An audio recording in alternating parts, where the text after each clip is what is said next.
Memorias de un suicida.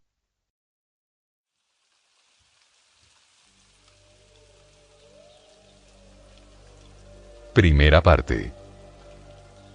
Los condenados. Capítulo primero. El Valle de los Suicidas.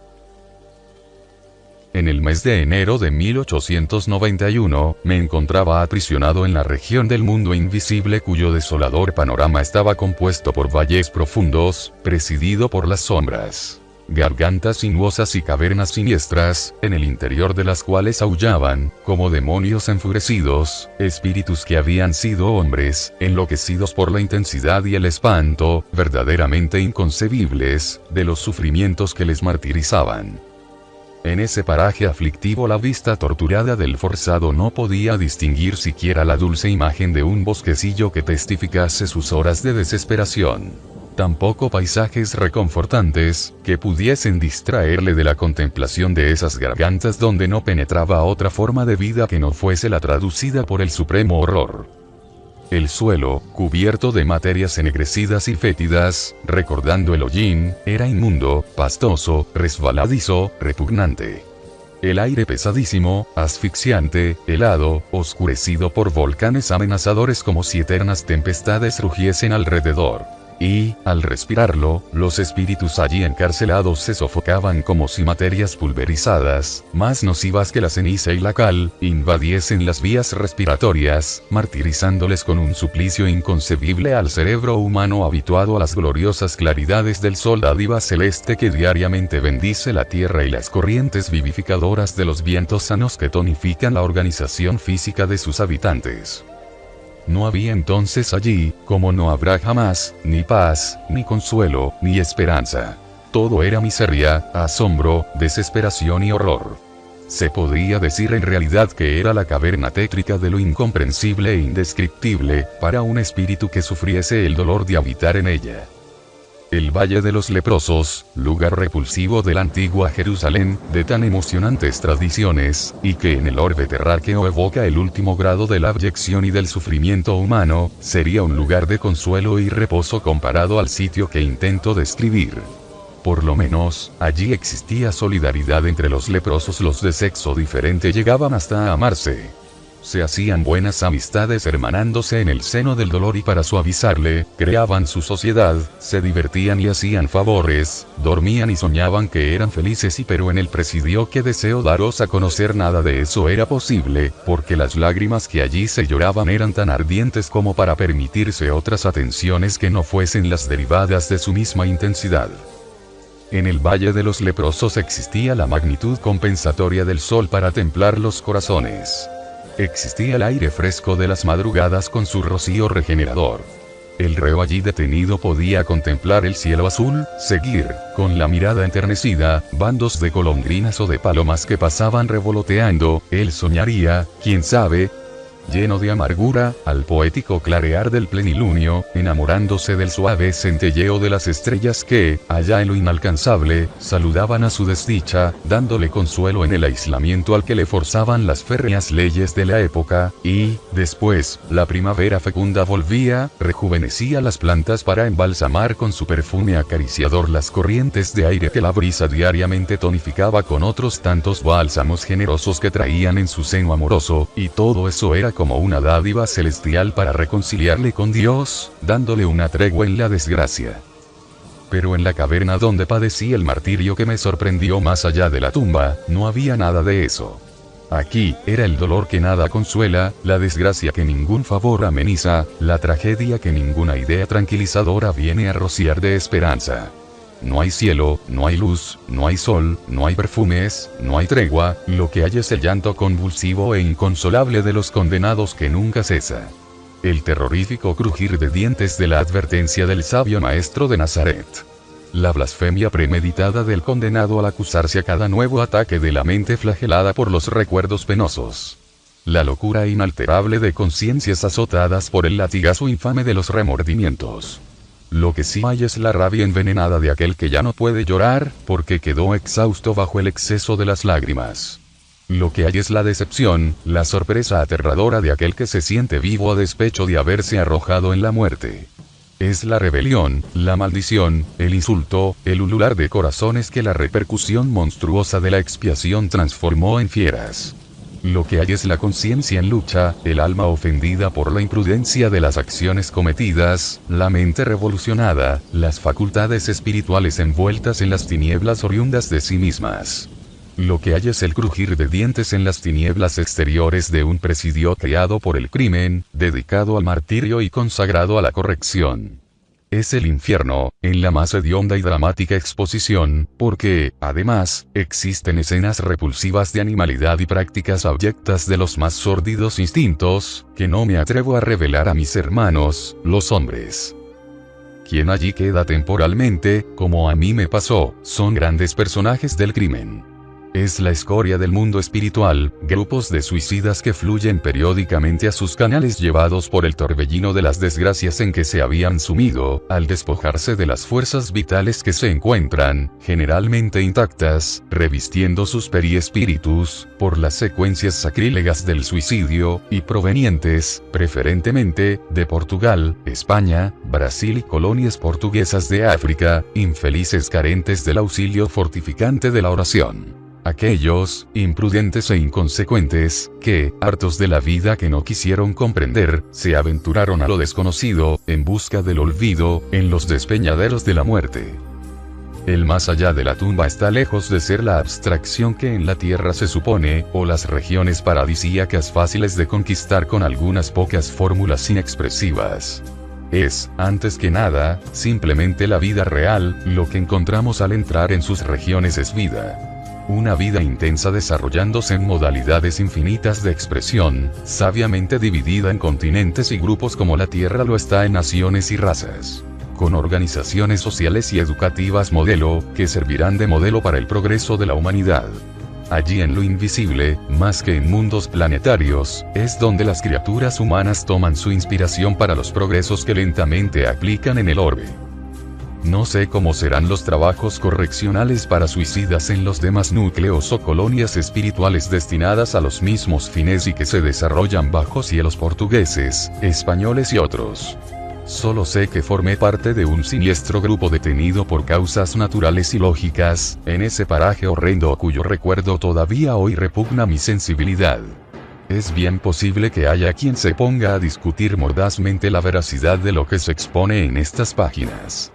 Dirán que la fantasía mórbida de un inconsciente exhausto de asimilar a Dante habrá producido por cuenta propia este relato, olvidando que, al contrario, el vate florentino es el que conocería lo que el presente siglo siente dificultad en aceptar. No os invitaré a creer. La creencia no es asunto que se imponga simplemente, y sí al razonamiento, al examen, a la investigación. Si sabéis razonar y podéis investigar, hacedlo, y llegaréis a conclusiones lógicas que os situarán en la pista de verdades muy interesantes para toda la especie humana. A lo que os invito, lo que ardientemente deseo y para lo que tengo todo el interés en combatir, es que renunciéis a conocer esa realidad a través de los canales tenebrosos que atravesé, al suicidarme, por no entender la advertencia de que la muerte no es más que la verdadera forma de existir. De otro modo, ¿qué pretendería el lector que exista en las capas invisibles que rodean los mundos o planetas, sino la matriz de todo cuanto en ellos se refleja? En ningún lugar se encontraría la abstracción, o la nada, puesto que semejantes vocablos son inexpresivos en el universo creado y regido por una inteligencia omnipotente. Negar lo que se desconoce, por no estar a la altura de comprender lo que se niega, es una locura incompatible con los días actuales. El siglo convida al hombre a la investigación y al libre examen, porque la ciencia en sus múltiples manifestaciones viene probando la inexactitud de lo imposible dentro de su cada vez más dilatado radio de acción. Y las pruebas de la realidad de los continentes extraterrenales se encuentran en los arcanos de las ciencias psíquicas trascendentales, a las que el hombre ha dado muy relativa importancia hasta hoy. Que conoce el hombre, además de su propio planeta donde ha renacido desde hace milenios, para rechazar razonablemente lo que el futuro ha de divulgar bajo los auspicios del psiquismo? Su país, su capital, su aldea, su choza o, si es más ambicioso, algunas naciones vecinas cuyas costumbres se parecen a las que le son conocidas. Por todas partes, a su alrededor, existen mundos reales, llenos de vida abundante e intensa. Y si lo ignora será porque se complace en la ceguera, perdiendo el tiempo en futilidades y pasiones acuñadas por él mismo. No investigó jamás las profundidades oceánicas y no podrá realmente hacerlo, por ahora, no obstante existir bajo las aguas verdes y agitadas no solo un mundo perfectamente organizado, sino un universo que asombraría por su grandiosidad y perfección. En el mismo aire que respira, en el suelo donde pisa encontraría el hombre otros núcleos organizados de vida, obedeciendo al impulso inteligente y sabio de leyes magnánimas basadas en el pensamiento divino, que las acciona para el progreso, en la conquista de lo más perfecto. Bastaría que tuviese aparatos más precisos, para comprobar la existencia de esas colectividades desconocidas que, por ser invisible unas, y otras apenas sospechadas, no por eso dejan de ser concretas, armoniosas, verdaderas. Siendo así, se debe preparar también, desarrollando los dones psíquicos que heredó de su divino origen, impulsando el pensamiento, la voluntad, acción y el corazón, a través de las vías sublimes de la espiritualidad superior, y alcanzará las esferas astrales que circundan la Tierra. Yo era, pues, un presidiario en ese antro del horror, pero no estaba solo. Me acompañaba una colectividad, un grupo extenso de delincuentes, como yo. Entonces todavía me sentía ciego. Por lo menos, me sugestionaba pensando que lo era, y, como tal, me mantenía, no obstante mi ceguera estuviese marcada, en verdad, por la inferioridad moral de un espíritu distanciado de la luz. Sin embargo, aún ciego, no me pasaba desapercibido lo que se presentaba de malo, feo, siniestro, inmoral u obsceno, ya que mis ojos conservaban bastante visión para ver toda esa escoria, agravando así mi desdicha. Dotado de gran sensibilidad, para mayor mal la tenía ahora como sobreexcitada, lo que me llevaba a experimentar también los sufrimientos de los otros mártires, mis iguales, fenómeno ese ocasionado por las corrientes mentales que se vertían sobre todo el grupo y oriundas de él mismo, que así realizaba una impresionante afinidad de clases, lo que es lo mismo que afirmar que sufríamos también las sugestiones de los sufrimientos unos de otros, además de las insidias a que nos sometían nuestros mismos sufrimientos.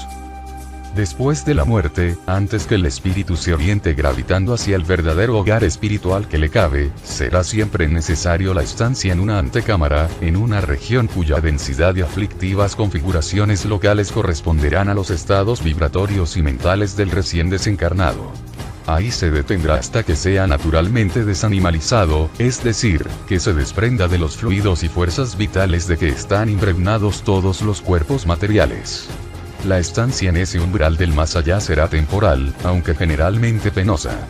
De acuerdo al carácter, las acciones practicadas y el género de vida y muerte que tuvo la entidad desencarnada, así serán el tiempo y la penuria en ese lugar. Existen algunos que solo se demoran ahí algunas horas.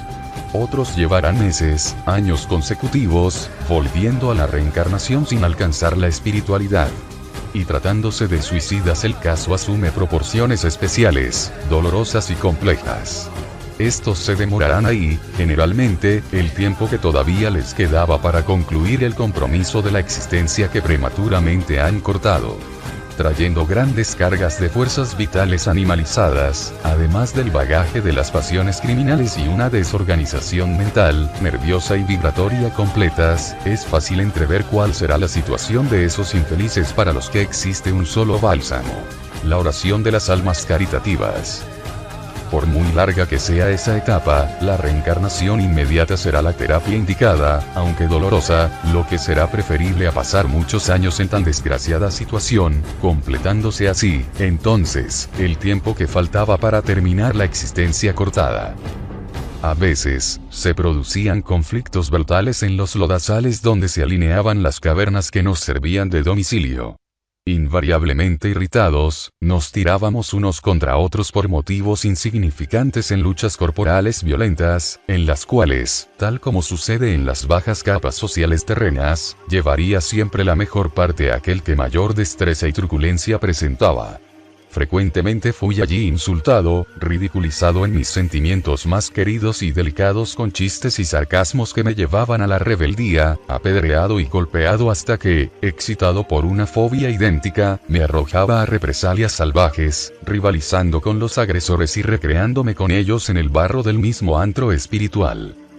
El hambre, la sed, el frío, la fatiga, el insomnio y las exigencias físicas martirizantes, fáciles de comprender por el lector, la naturaleza agudizada en todos sus deseos y apetitos, como si todavía estuviéramos en el cuerpo físico, la promiscuidad, muy vejatoria, con espíritus que habían sido hombres y mujeres, tempestades constantes, grandes inundaciones, el barro, la fetidez, las sombras perennes, la desesperación de no podernos ver libres de tantos martirios continuos, el supremo desconsuelo físico y moral, ese era el panorama, por así decirlo, material que enmarcaba nuestros todavía más punzantes padecimientos morales.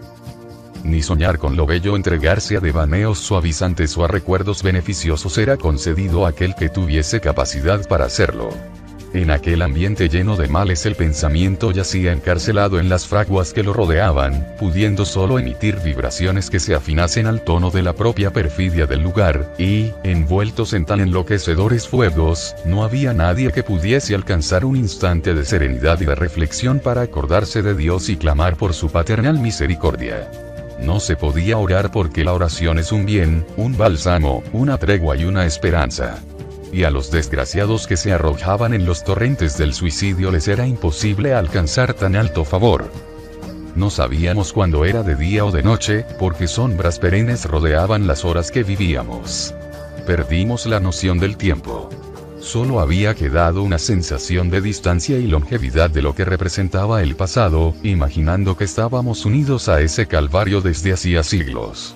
De allí no esperábamos salir, aunque fuese tal deseo una de las tremendas obsesiones que nos alucinaban, pues el desánimo generador de la desesperanza que nos había provocado el suicidio nos decía que tal estado de cosas sería eterno. La cuenta del tiempo, para aquellos que se sumergieron en ese abismo, se había estacionado en el momento exacto en que hicieron caer para siempre su propia armadura de carne. Desde ahí solo existían terror, confusión, engañosas inducciones y suposiciones insidiosas. Igualmente ignorábamos dónde nos encontrábamos, qué significado tendría nuestra espantosa situación.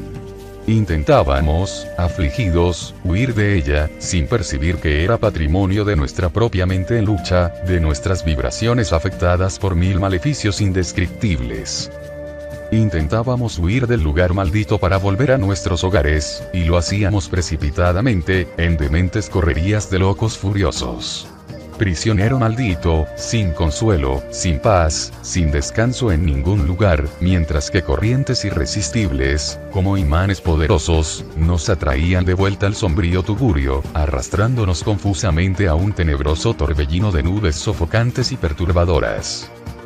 Otras veces, tanteando en las sombras, allá íbamos, entre gargantas, callejones, sin lograr indicios de salida, cavernas, siempre cavernas, todas numeradas o anchos espacios pantanosos como lodazales rodeados de abruptas murallas, que creíamos ser de piedra y hierro, como si estuviéramos sepultados vivos en la profundidad tenebrosa de algún volcán. Era un laberinto donde nos perdíamos sin jamás poder alcanzar el fin. A veces sucedía que no sabíamos volver al punto de partida, es decir, a las cavernas que nos servían de domicilio, lo que forzaba la permanencia al relente hasta que encontrásemos alguna cueva deshabitada para abrigarnos. Nuestra impresión más común era que nos encontrábamos encarcelados en el subsuelo, en un presidio excavado en la tierra, quién sabe si en las entrañas de una cordillera de la cual formaba parte también algún volcán extinto, como lo parecían atestiguar aquellos inconmensurables pozos de limo con paredes agujereadas que nos recordaban la apariencia de minerales pesados. Aterrados, bramábamos a coro, furiosamente, como bandas de chacales furiosos, para que nos sacasen de allí, devolviéndonos la libertad. Las más violentas manifestaciones de terror seguían entonces, y todo cuanto el lector pueda imaginar, dentro de la confusión de escenas patéticas, quedará lejos de la expresión real vivida por nosotros en esas horas creadas por nuestros mismos pensamientos distanciados de la luz y del amor de Dios. como si fantásticos espejos persiguiesen obsesivamente nuestras facultades, allá se reproducía la visión macabra. El cuerpo descomponiéndose bajo el ataque de los gusanos hambrientos, siguiendo su curso natural de destrucción orgánica, acabando con nuestras carnes, vísceras, sangre y nuestro cuerpo, en fin, que desaparecía para siempre en un banquete asqueroso. Nuestro cuerpo, que era carcomido lentamente, ante nuestra vista estupefacta moría, bien cierto, mientras que nosotros, sus dueños, nuestro ego sensible, pensante, inteligente, que le había utilizado como un vestido transitorio, continuaba vivo, sensible, pensante, inteligente, embotado, desafiando la posibilidad de también morir. Es la tétrica magia que sobrepasaba todo el poder de reflexión y comprensión, el castigo inevitable del renegado que osó insultar a la naturaleza destruyendo prematuramente lo que solo ella podía decidir y realizar. Nosotros estábamos vivos, en espíritu, ante el cuerpo putrefacto y sentíamos que nos alcanzaba la corrupción, nos dolían, en nuestro cuerpo astral, los mordiscos monstruosos de los gusanos. Nos enfurecía hasta la demencia la martirizante repercusión que llevaba nuestro periespíritu, todavía animalizado y lleno de abundantes fuerzas vitales, a reflexionar lo que pasaba con su antiguo cuerpo físico, como el eco de un rumor reproduciéndose de quebrada en quebrada de la montaña, a lo largo de todo el valle. Nuestra cobardía, la misma que nos había animalizado induciéndonos al suicidio, nos forzaba entonces a retroceder. Retrocedíamos. Pero el suicidio es una red envolvente en que la víctima, el suicida, solo se debate para confundirse cada vez más, enredarse y complicarse. Se sobreponía a la confusión. Ahora, ante la persistencia de la autosugestión maléfica, recordaba las leyendas supersticiosas, oídas en la infancia y guardadas por largo tiempo en el subconsciente, que se corporizaba en visiones extravagantes, a las que prestaba una realidad integral. Nos juzgábamos nada menos que ante el tribunal de los infiernos, ¿sí? Vivíamos en la plenitud de la región de las sombras, y espíritus de ínfima clase de lo invisible, obsesores que pululan por todas las capas inferiores, tanto de la tierra como del más allá, los mismos que habían alimentado en nuestras mentes las sugestiones para el suicidio, divirtiéndose con nuestras angustias, se aprovechaban de la situación anormal en la que habíamos caído, para convencernos de que eran jueces que nos deberían juzgar y castigar, presentándose a nuestras facultades turbadas por el sufrimiento como seres fantásticos, fantasmas impresionantes y trágicos. Inventaban escenas satánicas, con las que nos torturaban. Nos sometían a vejámenes indescriptibles. Nos hacían entregarnos a torpezas y liviandades, obligándonos a transigir con sus infames obscenidades. Jovencitas que se habían suicidado, justificándose con motivos de amor, olvidando que el verdadero amor es paciente, virtuoso y obediente a Dios, y también, en su egoísmo pasional, el amor sacrosanto de una madre que quedó inconsolable, ni las ganas venerables de un padre, que jamás olvidarían el golpe en sus corazones heridos por la hija ingrata que prefirió la muerte a continuar en el hogar paterno, eran ahora insultadas en su corazón y en su pudor por esas entidades animalizadas y viles, que les hacían creer que debían ser esclavas por ser ellos los dueños del imperio de tinieblas que habían escogido en lugar del hogar que abandonaron. Realmente, esas entidades eran espíritus que también fueron hombres, pero habían vivido en el crimen, sensuales, alcohólicos, libertinos, intrigantes, hipócritas, perjuros, traidores, seductores, asesinos perversos, calumniadores, sátiros, en fin, ese grupo maléfico que causa desdicha a la sociedad terrena y que muchas veces tienen funerales pomposos y exequias solemnes, pero que en la existencia espiritual se incluyen en la canalla repugnante que mencionamos, hasta que reencarnaciones expiatorias, miserables y rastreras, les impulsen a nuevos intentos de progreso. A estas deplorables secuencias sucedían otras no menos dramáticas. Los actos incorrectos practicados por nosotros durante la encarnación, nuestros errores, nuestras caídas pecaminosas, nuestros crímenes, se corporeizaban ante nuestras conciencias como visiones acusadoras, intransigentes en la condena perenne a que nos sometían. Las víctimas de nuestro egoísmo reaparecían ahora, en reminiscencias vergonzosas y contumaces, yendo y viniendo a nuestro lado en confusión pertinaz, infundiendo a nuestro ya abatido periespíritu el más angustioso desequilibrio nervioso creado por el remordimiento. sobreponiéndose, sin embargo, a tan lamentable conjunto de iniquidades, por encima de tanta vergüenza y de tan rudas humillaciones estaba, vigilante y compasiva, la paternal misericordia de Dios Altísimo, del Padre justo y bueno que no quiere la muerte del pecador, y sí que viva y se arrepienta. En las peripecias que el suicida sufre después del acto que le llevó a la tumba prematuramente, el valle siniestro solo representa una etapa temporal, siendo dirigido por un movimiento de impulso natural, con el que se afina, hasta que se deshagan las pesadas cadenas que le unen al cuerpo físico, destruido antes de la ocasión prevista por la ley natural. Es necesario que se desprendan de él los fluidos vitales que revestían su cuerpo físico, unidos por afinidades especiales de la naturaleza al periespíritu, que guardan en él reservas suficientes para una vida completa, que se pierdan, por fin, las mismas afinidades, labor que en un suicida está acompañada de muchas dificultades, de una lentitud impresionante, para, solo entonces, obtener un estado vibratorio que le permita el alivio y progreso. Es decir, las impresiones y sensaciones penosas, oriundas del cuerpo carnal, que acompañan al espíritu aún materializado, las denominamos repercusiones magnéticas, en virtud del magnetismo animal, existente en todos los seres vivos, y sus afinidades con el periespíritu. Se trata de un fenómeno idéntico al que siente un hombre que tuvo el brazo o la pierna amputados, picazón en la palma de la mano que ya no existe, o en la planta del pie, igualmente inexistente. Conocimos en cierto hospital a un obrero que tenía ambas piernas amputadas, sintiéndolas tan vivamente así como los pies, que, olvidando de que ya no los tenía, trató de levantarse, cayendo estrepitosamente. Esos fenómenos son fáciles de observar. Es decir que, en función de la índole de su carácter, imperfecciones y grado de responsabilidad general, así será el perjuicio de la situación, y la intensidad de los padecimientos a experimentar, pues, en estos casos, no son solo las consecuencias del suicidio las que afligen su alma, sino también el pago por los actos pecaminosos anteriormente cometidos.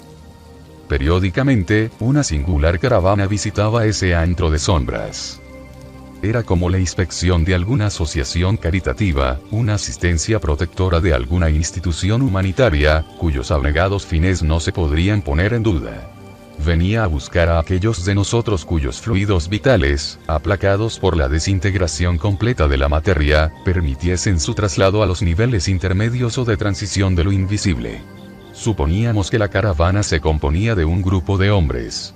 Pero en realidad eran espíritus que extendían la fraternidad al extremo de materializarse lo suficiente para hacerse percibir plenamente a nuestra precaria visión e infundirnos confianza en el socorro que nos daban.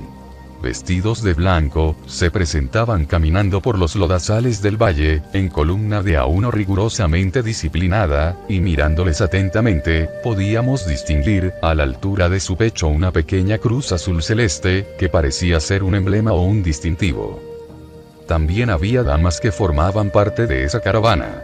Precedía la columna un pequeño pelotón de lanceros exploradores, mientras que otros milicianos rodeaban a los visitadores, tejiendo un cordón de aislamiento, lo que indicaba que estos estaban muy bien guardados contra cualquier hostilidad que pudiese venir del exterior.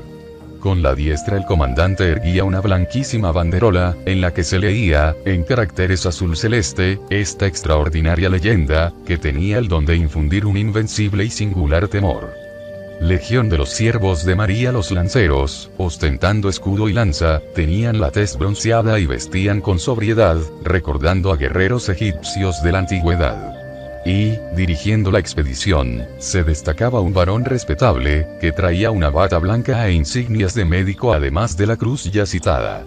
Le cubría la cabeza, en vez del gorro característico, un turbante hindú sujeto en la frente por la tradicional esmeralda. Las propiedades de esta hermosa piedra han sido reconocidas desde tiempo antes de Cristo, y se le ha valorado fuertemente a raíz de sus asociaciones con la sabiduría y el conocimiento superior. Los médicos antiguos llevaban un anillo que debía tener esmeraldas o piedras de color verde. Entraban aquí y allá, por el interior de las cavernas habitadas, examinando a sus ocupantes. Se paraban llenos de piedad, junto a las cunetas, levantando a algún desgraciado tumbado bajo el exceso de sufrimiento, retiraban a los que presentasen condiciones de poder ser socorridos y les colocaban en las camillas conducidas por hombres que debían ser servidores o aprendices. Símbolo de los médicos. La voz grave y dominante, de alguien invisible que hablaba en el aire, les guiaba en su caritativo afán, aclarando detalles o arreglando confusiones momentáneamente suscitadas. La misma voz hacía la llamada a los prisioneros a ser socorridos, diciendo sus nombres, lo que hacía que se presentasen sin la necesidad de ser buscados, aquellos que se encontrasen en mejores condiciones, facilitando así el servicio de los camilleros.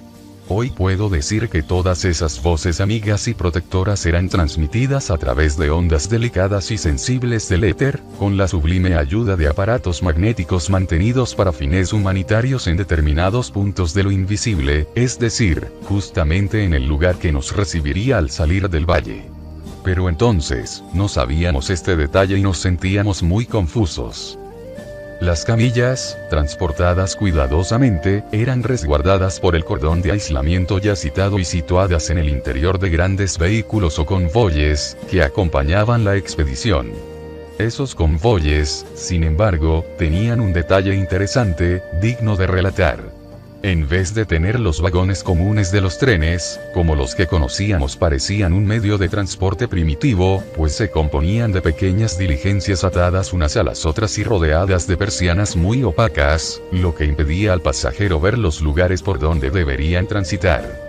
Blancos, leves, como hechos con materias específicas hábilmente laqueadas, eran tirados por hermosas parejas de caballos también blancos, nobles animales cuya extraordinaria belleza y elegancia poco común habrían despertado nuestra atención si estuviésemos en condiciones de notar algo más allá de las desgracias que nos mantenían absortos dentro de nuestro ámbito personal. Parecían ejemplares de la más alta raza normanda, vigorosos e inteligentes, las bellas crines ondulantes y graciosas adornando sus altivos pescuezos como blancos mantos de seda. En los carros se podía distinguir el mismo emblema azul celeste y la leyenda respetable. Generalmente, los infelices así socorridos se encontraban desfallecidos, exánimes, como en un especial estado comatoso. Otros, sin embargo, alucinados o doloridos, infundían compasión por el estado de supremo desaliento en que estaban. Después de una rigurosa búsqueda, la extraña columna se retiraba hasta el lugar donde estaba el convoy, igualmente defendido por los lanceros hindúes. Silenciosamente se retiraba a través de los callejones, se alejaban más y más, desapareciendo otra vez en la pesada soledad que nos rodeaba. En vano pedían socorro los que se sentían rechazados, incapaces de comprender que, si pasaba eso, era porque no todos se encontraban en condiciones vibratorias para emigrar a regiones menos hostiles. En vano suplicaban justicia y compasión o se amotinaban, sublevados, exigiendo que les dejasen también seguir con los que fueron. Los del convoy no respondían ni siquiera con un gesto. Y si alguno más desgraciado o audaz intentaba asaltarlo para alcanzarle e ingresar en él, 10, 20 lanzas le hacían retroceder, interceptándole el paso. Entonces, un coro hediondo de aullidos y siniestro llanto, de imprecaciones y carcajadas satánicas, el crujir de dientes común al condenado que agoniza en las tinieblas de los males forjados por sí mismo, repercutía larga y dolorosamente por los lodazales, dando la impresión que una locura colectiva había atacado a los miserables detenidos, elevando su rabia a lo incomprensible en el lenguaje humano. Y así quedaban. ¿Y cuánto tiempo? ¡Oh, Dios piadoso! ¿Cuánto tiempo? Hasta que sus inimaginables condiciones de suicidas, de muertos vivos, permitiesen su transferencia a un lugar menos trágico.